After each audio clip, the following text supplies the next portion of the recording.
We start here with that big breaking news. The longest serving Speaker of the House in American history, Mike Madigan, was sentenced to prison today. Madigan received 7.5 years and a $2.5 million fine for corruption. Federal Judge John Blakey said that Madigan's own testimony during his trial was littered with lies. It's a spectacular fall from his powerful perch. And like so many of his predecessors in Illinois public office, it was corruption that will title the final chapter of that story. Political reporter Marianne Ahern is live at the federal courthouse with reaction to that sentence today. Marianne? Good evening, Alex. It was a suspenseful day here at the Dirksen Courthouse. In fact, the judge started the day out asking Mike Madigan, how is your day? How are you doing? But answered his own question. Probably not doing well, right? It turns out, in the end, it was his own testimony during the trial that Judge Blakey said was just nauseating, littered with those lies. Mr. Madigan, is there anything you'd like to say? Mike Madigan, who spent 36 years as the Illinois Speaker of the House, now heads to prison for 7.5 years. For a person of his age, that's just about a life sentence. Are you surprised?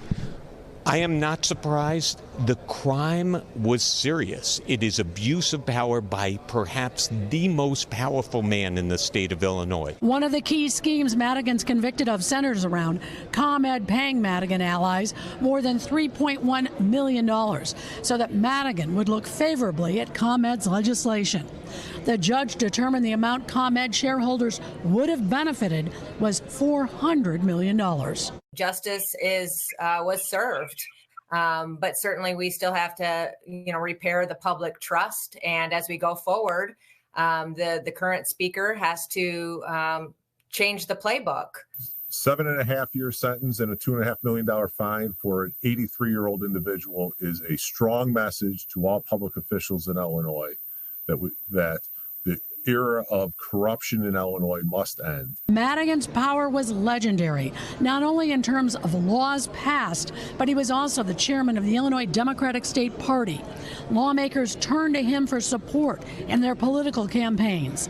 Madigan seemed untouchable, did not use a cell phone or email, and now he's added to the list of convicted Illinois politicians who are sent to prison. I also think the judge weighed heavily upon his testimony and found that he had perjured himself and he had lied time and time again during the trial. And that was not lost on me nor anyone else. In a brief last-minute message to the judge, Madigan did ask for mercy, saying he wanted to care for his wife, Shirley. Instead, he is heading to prison October 13th.